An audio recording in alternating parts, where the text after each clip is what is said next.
Part होता है। प्रतिशत के अंदर एक संख्या मिलेगी आपको, कोई संख्या ए, उसके अंदर वृद्धि देगा, ये कहेगा कि 20% की वृद्धि हुई है, तो कितने प्रतिशत आंसर पूछेगा, जो आंसर पूछेगा उसमें क्या ज्ञात करनी है, कमी ज्ञात करनी।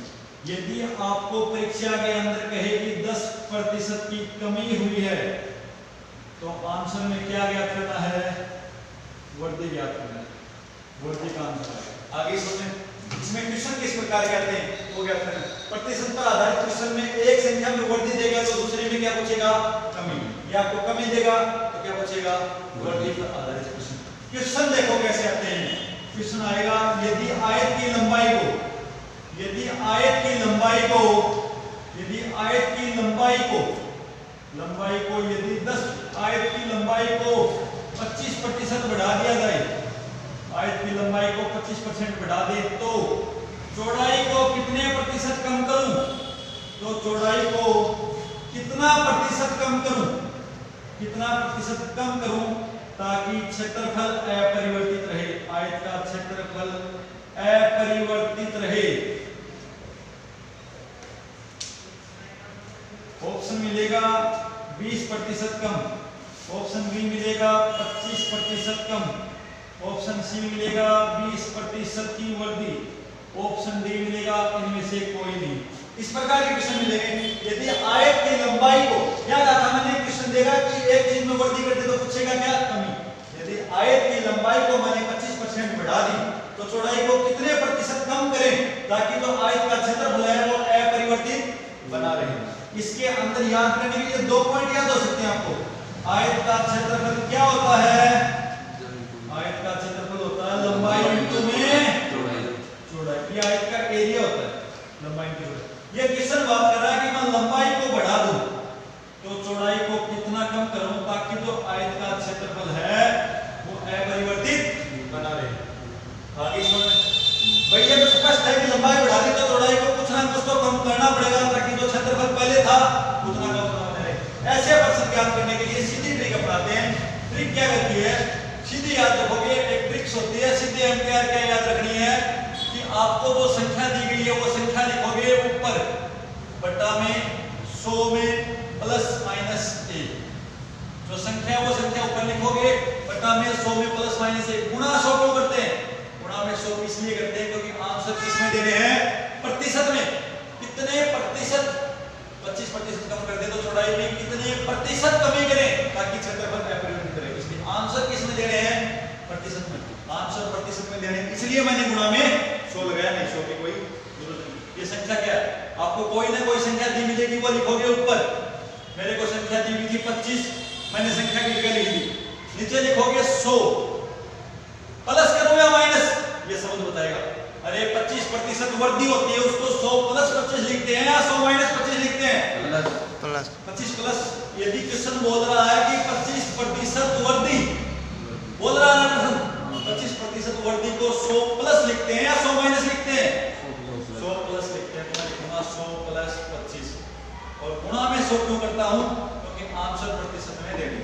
आगे समझे, तो 25 का 25 बटा में 125 और गुणा में 100, काट लो 5 के टेबल से, 25 पंजो 125 गुणा में 100, आंसर कितना आ गया 20%। 20% क्या करेंगे, कमी करेंगे। यदि आयत की लंबाई को 25 बढ़ा रहे हैं तो चौड़ाई को कितने प्रतिशत कम करेंगे ताकि क्षेत्रफल अपरिवर्तित बना रहे, कितने करेंगे 20%। याद क्या रखना है, जो संख्या दे रखी है वो संख्या ऊपर लिखोगे बटा में 100 प्लस या माइनस करते हैं। प्लस कब होगा, जब यहाँ पर अगले ने 25% वृद्धि को दिया तो मैं 100 प्लस करता, ये किसने होता कि 25% कमी कर दूं तो यहाँ पर 100 माइनस 25 करता, तो 100 माइनस 25 करते आंसर आता था 33 सही 1/3। ऑप्शन में ये भी मिलेगा, ये भी मिलेगा, 20 भी मिलेगा। अब तुम्हारे ऊपर डिपेंड है, तुम यहाँ पर माइनस चिन्ह काम में लेते 33 आ जाएगा वो कराओगे और सही चीज काम में लोगे तो सही आंसर है। गलत और सही दोनों आंसर मिलते हैं। ये कहते हैं ना कि गणित के अंदर आंसर आ गया तो सही है, प्लस और माइनस, यदि प्लस काम में ले लिया तो भी आंसर है, माइनस काम में ले लिया तो भी आंसर है। डिपेंड करता है कि आपने जो काम में लिया वो सही है तो सही आंसर है, गलत कर दिया तो नंबर कट जाएगा। इस प्रकार ये क्वेश्चन आते हैं। एक क्वेश्चन और बता रहा हूँ समझाने के लिए, एक क्वेश्चन और करा देता हूं। तो अगला क्वेश्चन देखो, देखो बात करते हैं अगले क्वेश्चन की सेम इसी प्रकार का क्वेश्चन है। त्रिभुज पर बता देता हूं। यदि किसी त्रिभुज को, यदि कोई त्रिभुज है, यदि किसी त्रिभुज के आधार को, त्रिभुज के अंदर आधार और ऊंचाई होती है, यदि किसी त्रिभुज के आधार को, यदि किसी त्रिभुज के आधार को 30% कम कर दिया जाए, 20% कम कर दे, यदि किसी त्रिभुज के आधार को 20% कम कर दे तो ऊंचाई को कितने प्रतिशत वृद्धि करेंगे, ऊंचाई में कितने प्रतिशत वृद्धि करें ताकि त्रिभुज का क्षेत्रफल अपरिवर्तित बना रहे, ताकि त्रिभुज का क्षेत्रफल अपरिवर्तित रहे। अब बताओ, इससे दो चीज याद हो गई, एक तो त्रिभुज का क्षेत्रफल याद हो गया, आगे दो ज्यामिति पढ़ेंगे। त्रिभुज का क्षेत्रफल क्या होता है, 1/2 गुणा में आधार गुणा में ऊंचाई। यदि मैं आधार को कम कर रहा हूं, आधार को कम कर रहा हूं तो ऊंचाई को क्या करना पड़ेगा, बढ़ाना पड़ेगा ताकि क्षेत्रफल अपरिवर्तित रहे। तो वही सिस्टम है, अपनी एम्पियर क्या करते हैं, ऊपर आएगी संख्या, नीचे 100 प्लस माइनस करते हैं। तो बताओ संख्या कितनी है, 20 है। 100 में प्लस करो या माइनस, क्योंकि मेरे को 20% क्या हुई है, कमी हुई है, इसलिए 100 में -20 कर दिया। अरे ऊपर 20 था, नीचे 100 में -20 करते 80 आ गया। गुणा में 100 क्यों लगाते हैं, ताकि आंसर प्रतिशत में आ जाएगा। 1 0 से 1 0 काट दो, 2/8 होते हैं, 1/4 गुणा में 100, आंसर कितने आ गए, 25%। Option number B. आगे समझे इस प्रकार के क्वेश्चन इस पार्ट में करते हैं। याद क्या रखना है, ओनली इतनी एम्पियर याद रखनी है। एम्पियर क्या करती है, a/100 प्लस माइनस ए, प्लस चिन्ह काम करता है जब वृद्धि देता हो, तो माइनस चिन्ह काम करता है जब कमी या हानि के संकेत देता है। इस प्रकार से, ठीक है।